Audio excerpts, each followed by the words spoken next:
Welcome. Today we are going to discuss how to recognize and prevent elder financial abuse.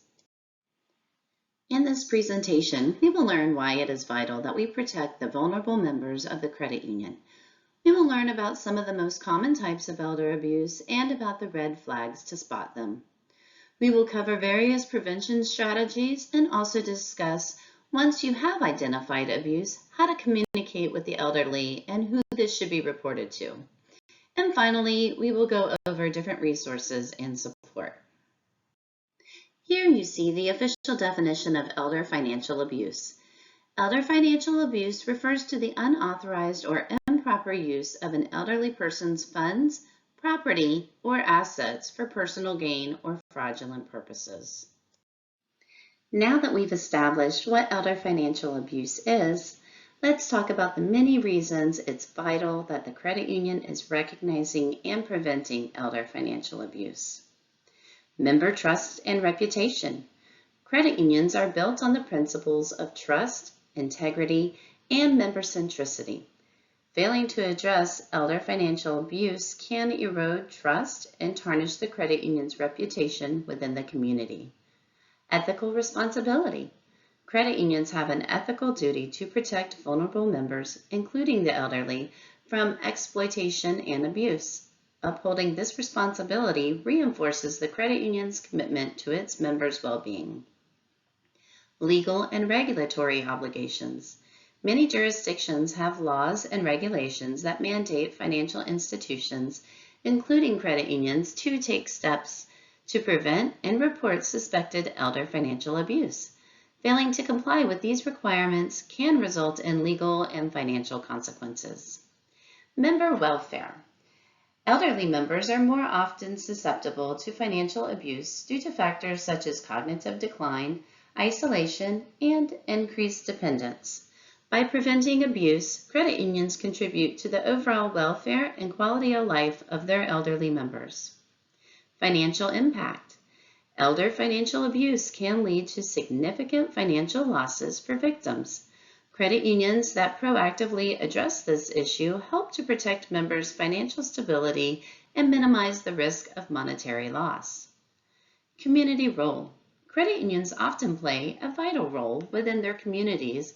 By taking a stand against elder financial abuse, credit unions contribute to the social welfare of their communities and demonstrate their commitment to making a positive impact. Member retention and growth. When members feel safe and protected within the credit union, they are more likely to remain loyal and refer others. This fosters member retention and supports organic growth. Educational opportunity. Credit unions have the unique opportunity to educate their elderly members about common scams, red flags, and prevention strategies. This education empowers members to make informed financial decisions. Internal culture. Commitment to preventing elder financial abuse can foster a positive organizational culture that values members' well-being and emphasizes the importance of ethical behavior and social responsibility. Financial system integrity. Addressing elder financial abuse contributes to the overall integrity and stability of the financial system. By taking a proactive stance, credit unions help maintain a secure financial environment. Long-term relationships. Credit unions often build long-term relationships within their members by preventing elder financial abuse. They support members' financial health and security over the years. In summary, recognizing and preventing elder financial abuse aligns with the core values of credit unions and serves as a demonstration of their commitment to members' financial well-being, ethical conduct, and community leadership. It's estimated that 1 in 10 Americans aged 60 and older have experienced some form of elder abuse, including financial exploitation.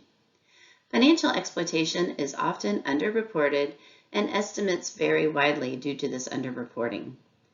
The annual financial loss from elder financial abuse in the U.S. is estimated to be in the billions of dollars. The average amount of money lost in cases of elder financial exploitation can range from several hundred to several $1,000s. Sadly, perpetrators of elder financial abuse often involves family members and caregivers, but it can also be strangers, scam artists, and even professionals in positions of trust.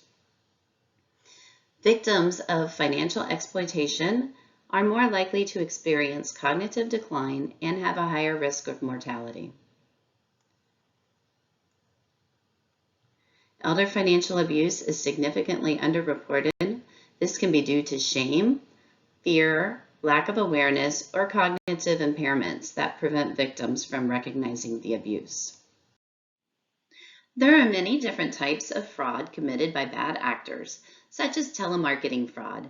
Fraudsters use phone calls to deceive seniors into sending money for fake prizes, investments, or charities. There are lottery or sweepstakes scams. Seniors receive notifications that they've won a prize, but they need to pay fees or taxes to claim it. Then there's the romance scams. This is when scammers build emotional relationships with seniors online and then request money for various reasons. And finally, there are tech support scams. This is where seniors are contacted by fake tech support agents who claim their computers have issues and request payment for repairs. Family or caregiver fraud is far more common than many would think. A couple of examples of this type of fraud are misuse of funds. This is when family members, caregivers, or trusted individuals misuse an elderly person's funds or assets without their consent. And also coercion or undue influence. This happens when individuals manipulate or pressure seniors into making financial decisions that are against their best interest. Identity theft is another common form of elder abuse. One way this is done is by stealing personal information. Scammers obtain personal and financial information to open credit accounts or conduct unauthorized transactions. Another common way is to obtain unauthorized account access. This is when criminals access an elderly person's account without permission and make unauthorized withdrawals or transfers. Investment scams continue to be a favorite of the fraudsters. One example is a Ponzi scheme. This is when the fraudsters promise high returns on investments but use funds from new investors to pay returns to earlier investors. Another way is when seniors are convinced to invest in complex or risky products that are inappropriate for their financial situation. These are just some of the top examples of elder financial abuse. However, there are many, many more. This is why it's so important that we look out for our most vulnerable members. Detecting elder financial abuse requires awareness of red flags that might indicate suspicious activity. Here are some common red flags that credit union staff, family members, and caregivers should watch out for.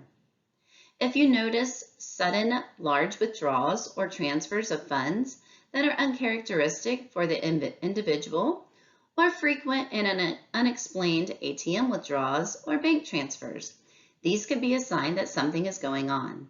If they have unusual changes in their financial behavior, such as drastic changes in spending patterns or financial habits, or unexplained loans or debts, especially if the individual is unable to explain them. Another example is isolation and unusual caregiver involvement. If you notice that they stop attending social activities or quit seeing the family, or they have been overly controlling caregivers that restrict access to the individual, if the elder has unexplained purchases of expensive items or services that the individual doesn't need or use, if the individual shows a sudden lack of understanding about their financial situation or express confusion about their accounts. Another red flag is if they have unexplained changes to wills, trust, powers of attorney, or other legal documents. fear or avoidance of specific family member, friend, or caregiver without any prior reason. If the individual seems unusually obedient to a new acquaintance or caregiver in financial matters, this could be a sign of coercion. Some signs of neglect are when the individual's basic needs, such as food, medical care, clothing, are not being met, despite having the necessary resources. If they recently start receiving an abundance of unsolicited financial offers, especially from unfamiliar sources. If the individual is unable to explain recent financial transactions or decisions, or if you notice that they have unpaid bills or services being disconnected, especially if the individual usually manages their finances responsibly. Noticing unfamiliar signatures on checks or other financial documents, or evidence of forgery. If they tell you that valuables, jewelry, or personal items disappearing from their home, or if they seem pressured to make financial decisions quickly, especially from salespeople or acquaintances. If the individual has taken out loans, mortgages, or other financial arrangements without a clear reason. It's important to note that one red flag might not be a definitive proof of elder financial abuse, but a combination of these warning signs should raise concerns. It's great to know the red flags to identifying elder financial abuse, but ultimately we'd like to put a stop to it. We're going to go through some strategies that could be beneficial in preventing this abuse. The first is to offer regular workshops and seminars specifically focused on educating elderly members about common fraud schemes and prevention strategies. Or maybe create informative brochures, guides, and online resources that detail various types of scams and how to recognize and avoid them. Establish regular communication channels such as newsletters or email updates to provide members with information about new scams and best practices for protecting themselves. Train credit union staff to recognize signs of elder financial abuse and fraud. Instruct staff on how to handle potential cases, including reporting procedures and maintaining open communication with the affected members. Implement monitoring systems that can detect unusual account activity, such as large withdrawals or unusual transfers. Establish procedures for contacting members if suspicious transactions are identified. Allow members to designate trusted contacts who can be informed if there's any concerning activity on their accounts. Ensure that proper authorization is obtained before sharing information with these contacts. Offer features that allow members to set limits on withdrawals, transfers, and other account activities to prevent excessive or unauthorized transactions. Implement automated fraud alerts that notify members of potentially fraudulent activities, such as unusual login attempts or changes to account information. Require multi-factor authentication for online and phone transactions to add on an extra layer of security beyond just passwords. Establish relationships with local law enforcement and adult protective services agencies to facilitate reporting and investigation of potential cases of elder financial abuse. Provide clear instruction to members on how to report suspicious activity or potential scams. Ensure that there's a dedicated department or team member responsible for addressing these reports promptly. Encourage elderly members to review their accounts regularly for any discrepancies or unfamiliar transactions. Offer assistance or guidance for members who may not be as comfortable with technology. Emphasize the credit union's commitment to protecting member privacy and personal information. Educate members about the importance of keeping personal information secure. And finally, foster an environment where elderly members feel empowered to ask questions, seek assistance, and report concerns without fear of judgment. By combining these strategies, credit unions can create a comprehensive approach to prevent elder fraud and protect their vulnerable members from falling victim to financial scams and abuse. Communicating and reporting elder financial abuse requires a sensitive and well-structured approach to ensure the safety and well-being of the elderly individual. Here's the best way to handle this situation. Prioritize safety. If the elderly person is in immediate danger or requires urgent medical attention, call emergency services first. Stay calm and supportive. Approach the elderly situation with empathy and patience. Ensure the individual feels comfortable discussing their concerns. Listen actively. Allow the individual to share their experiences and feelings without interruption. Listen carefully to their perspective.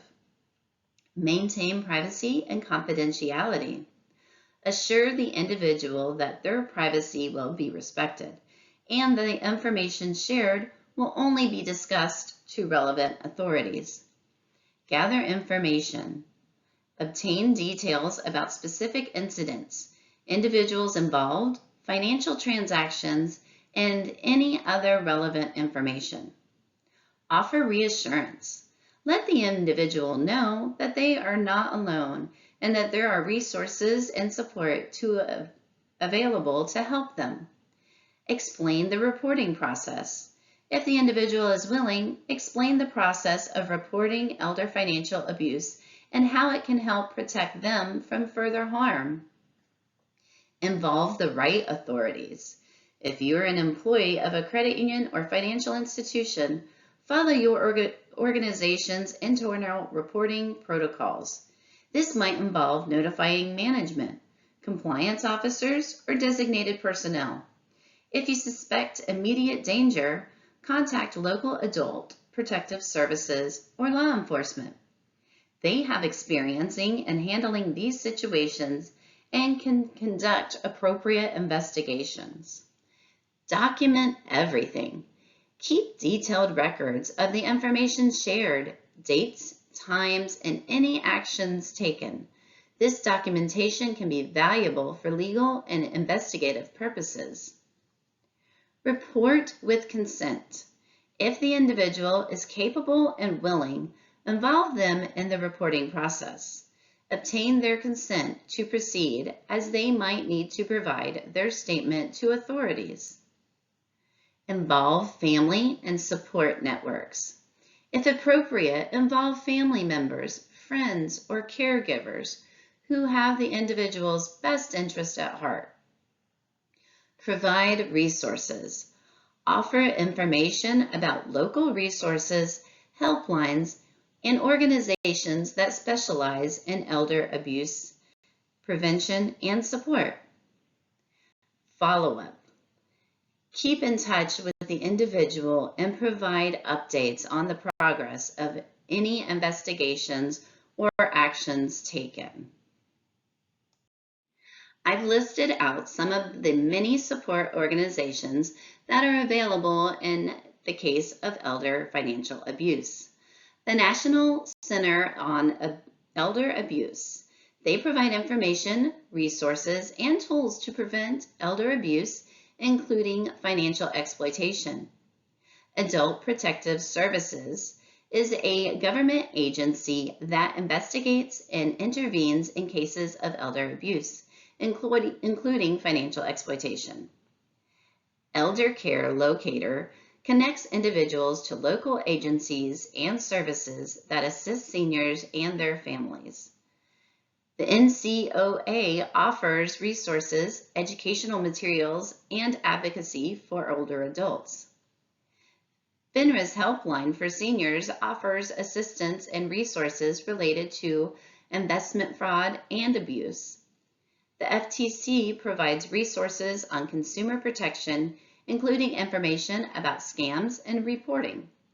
AARP's Fraud Watch Network offers information and resources to protect against scams and fraud.